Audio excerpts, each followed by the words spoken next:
आहा, ठाकुर जी मधुर लीला करने लगे हैं।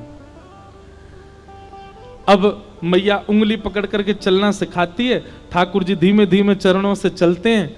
और एक बड़ी सुंदर लीला है कि ठाकुर जी अब चलना तो सीख गए, इतने में मैया दहली पार करवावे लगी लाला को, और दहली पे जाकर के ठाकुर जी को छोड़ दिया। बोले लाला अब मैं यहां पार आ गई, तू आ जा। अब ठाकुर जी दहली पे चढ़ तो गए जैसे तैसे, लेकिन नेक्स्ट से ठाकुर जी से पल्लंग को अपने पाम उतारे नहीं जा रहे।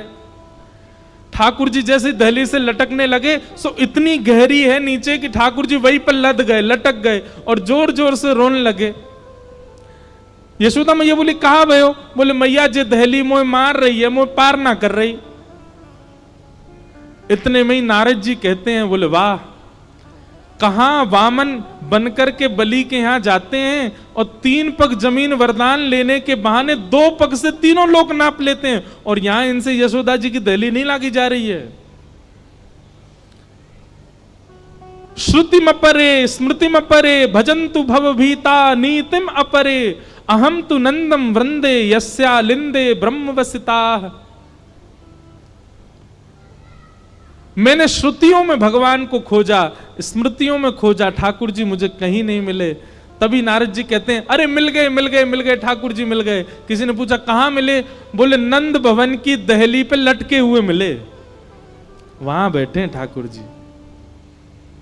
ये सब ठाकुर जी का प्रभाव नहीं है बंधुओं, ये सब ठाकुर जी का स्वभाव है। ठाकुर जी बहुत प्रभावशाली हैं, पर अपने प्रभाव को गौड़ करके ब्रजवासियों के संग प्रेम कर रहे हैं। ठाकुर जी के 2 दांत निकल आए हैं, यशोदा मैया ताल बजाती है और ठाकुर जी खूब नृत्य करते हैं। नाचे नंद लाल नचावे हरि की मैया। या बता रही है सब गोपीन को, ज्यों ज्यों लाला बड़े हैं रहे उनके गुण लीला बता रही हैं। बोले अरे ना दूध पीवे ना दही खावे। अरे मैया तो फिर का खावे? बोले पूरे दिन माखन मिश्री खातो रे। अच्छा मैया और बताओ या के बारे में। यशोदा मैया कह रही हैं टोपी न पहरे लाला फेंटा न बांधे, टोपी न पहरे लाला फेंटा न बांधे, टोपी न पहरे लाला फेंटा न बांधे, टोपी न पहरे लाला फेंटा न बांधे। टोपी भी ना पहने, फेंटाऊ ना बांधे, फिर खा करे।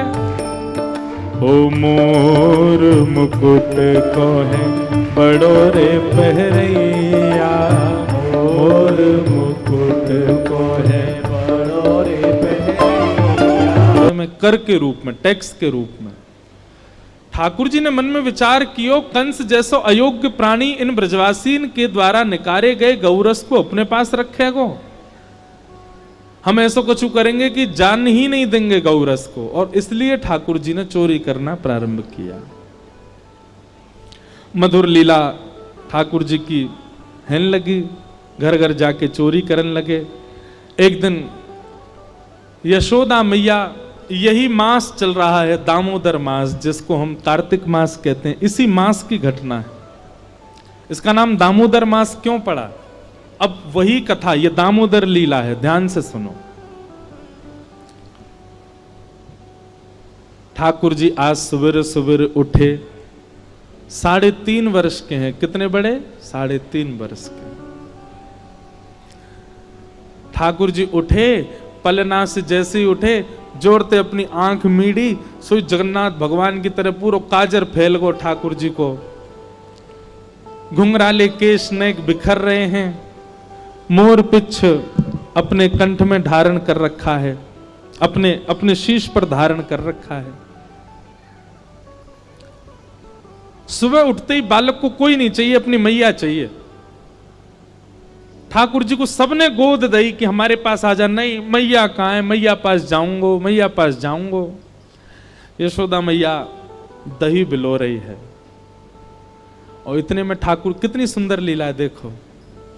ठाकुर जी गए और ऐसे दही बिलोती भाई यशोदा मैया के दोनों भुजान के नीचे से भीतर आए और सामने आके मैया के आगे खड़े है गए। आंखन को काजर फैल गयो है, सो के उठे, आंख अभी खुले ही नहीं रही हैं, केश पूरे घुंघराले मुख पर आ रहे हैं ठाकुर जी के। और मैया से कह रहे, मैया जे बता तो को दूध ज्यादा प्यारो है कि तेरो पूत प्यारो है, बता। मैया बोली, लाला तू भी सवेरे सवेरे उठ के कैसी बात न करो करे, चल हट जा, मुंह को दही बिलोन दे। ना है मैया, पहले बता तू को दूध प्यारो कि पूत। मैया बोली, मोए तो मेरो पूत प्यारो है, दूध काहे को प्यारो होगो। अच्छा मैया, तो फिर एक काम कर, मैं तो बहुत प्यारा लगूं ना। बोले हाँ, अपनी गोद में लिटाए के मुंह को अपना दूध पिवाए दे। मैया मुंह को बहुत जोर की भूख लगी है, मुंह को दूध पिवाए दे। यशोदा मैया तुरंत ठाकुर जी को अपनी गोद में लिया और मैया को ठाकुर जी दूध पी रहे हैं और मैया दही भी बिलोती जा रही है। कैसी सुंदर छवि है बंधुओं। आप सब